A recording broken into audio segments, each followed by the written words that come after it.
Hello and welcome to Assorted Meeples. I'm your host, Phillip.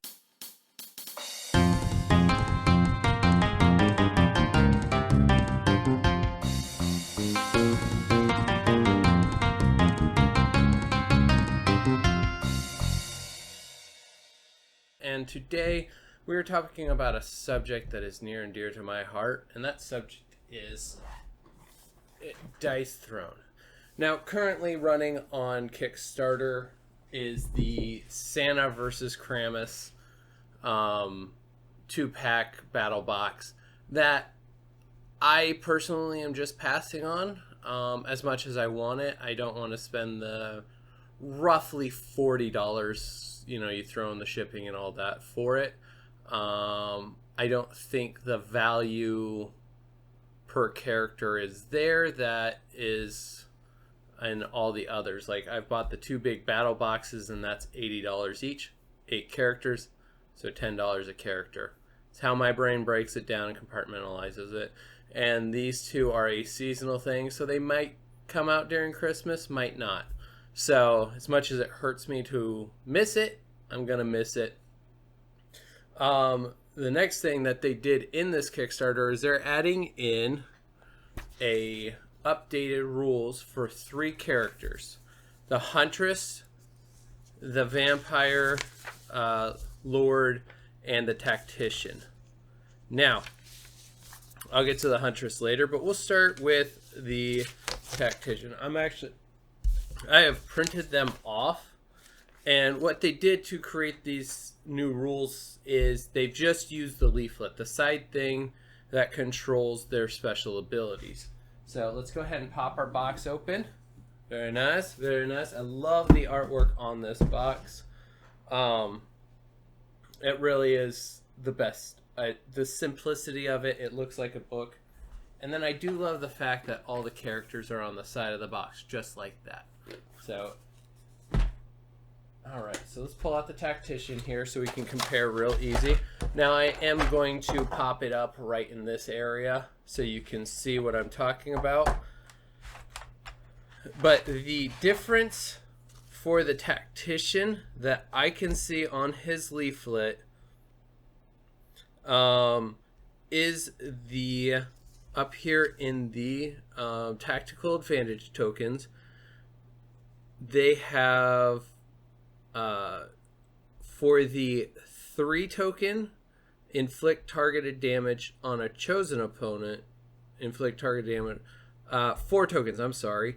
A chosen player gains protect, where it used to be gain protect. And 4 is the same. That's really the only thing that changes on his. He can give protect anybody he wants, which gets interesting in a multiplayer game, but that's the only one I can really see on his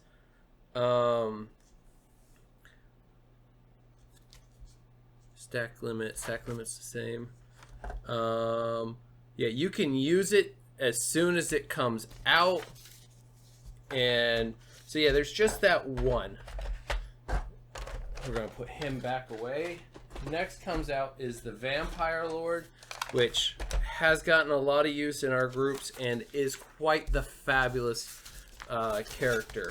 I did not feel like she was underpowered, but that's just me, and I run differently with her. But now the Vampire Lord, you need blood power to really do anything to make her feel like a powerful character. And given the right cards, you can definitely pull like a 20-point health swing, where like if you hit him with an ultimate and you have the blood power to steal the life, it's a 20-point game. Or like I did on the one episode of Table for Two, a 22-point game. That is crazy. With the blood power is where the difference comes in, because they're not changing any of the effect on the cards or anything like that. The blood power, it moves from a stack limit of 4 to a stack limit of 5. That is huge because you can do extra damage on top of stuff. So the damage, if you use 1 blood power, the damage goes from 2 damage to 3 damage The 2 tokens remove a status effect from a chosen player. It has changed from just yourself to another player. The 3 is just 2 cards. You're no longer having to discard.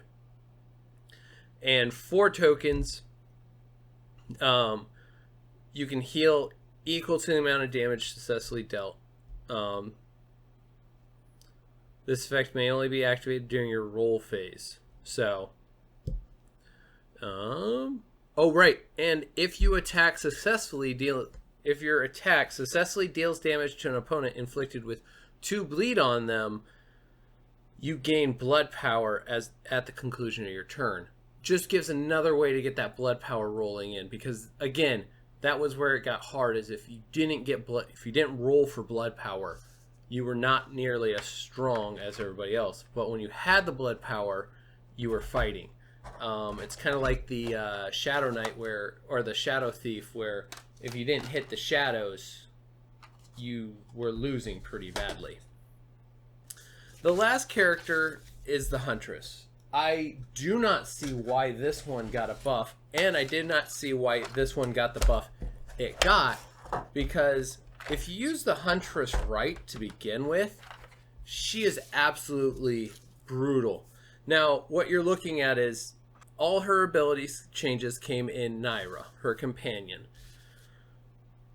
If you are being attacked while Naira is active, you may choose to pass the full amount of this damage onto Naira instead. Stays the same, including the ultimate, or excluding the ultimate, you have to take that personally. If Naira receives damage, you may still use your defensive ability. Has changed from if Naira took the damage, you don't get your defensive. So now, not only do you not have to take the damage they just dealt you, now you get to hit them back. That's insane. The greatest part about playing the Huntress was you had 3 defensive ways to play your defense. You had your normal defensive roll. You had Naira taking the bullet for you, so you didn't take any damage. And you had Naira's bond, where you could move it between the 2 of you. And that's insane. That's broken. What they just did was basically make this character kicked out of any legitimate game, in my opinion. Because not only do you not have to take damage, I still get to hit you back. Her defensive ability is aggressive. It is aiming to hit you back. If Naira is active in your offensive roll phase, results in an attack, 2 damage. If Naira is active during your offensive roll phase, you may deal 1 damage to her and then reroll 1 die. You can only do it once per turn, but you can get an extra roll. Like, you can change, hopefully get the result you want. That is crazy powerful. Now, again, every character is situational. You're going to have the times where they come out shining, and you're going to have the times where they all suck. It's a matter of how your dice roll and what cards came out of your deck. But this puts Naira at the top of the pack, in my opinion. Especially the ability to use your defensive when Naira takes the shot for you, instead of taking it yourself. I don't know how well. I don't know the other 2 characters that well. I love the Vampire Lord. I think they did the best on with balancing her out to give her a little more blood power and reasons to inflict bleed and stuff like that.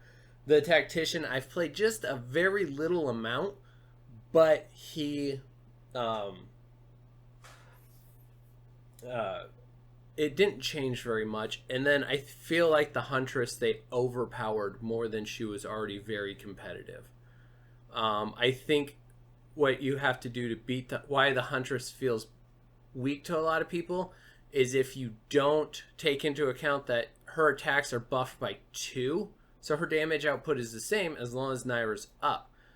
That's the point. It's a gimmick. Her gimmick is her companion, Naira, having her up so she does more damage. Well, now that, you want to get rid of that character. You want to get rid of Naira so she becomes less powerful. But to do that, you have to hit Naira hard, or the Huntress hard enough that she has to think that that is suitable to take that damage for you. Anyways, I'm ranting now. because Heather's very good with the Huntress to begin with. This will just make her more powerful. I am probably going to buy a booster pack of these for my own set, just so that my rules are updated and accurate. I'm waiting on Season 3. And yeah, so I enjoy this game too much. Season 3 will be wonderful. The Adventures was fabulous. I'm thinking about getting that too, but I don't know. I'll probably just sit in the corner. So yeah, that's all I got. I just wanted to highlight these and point it out to us. Go support Dice Throne. Those guys are amazing. I actually had a really good conversation with them recently about the fulfillment of the Marvel. So we will see you guys next time, and we'll talk to you later. All right. Bye. If you like what you just saw, please support us by hitting that like button and subscribing to our channel for more great gaming content.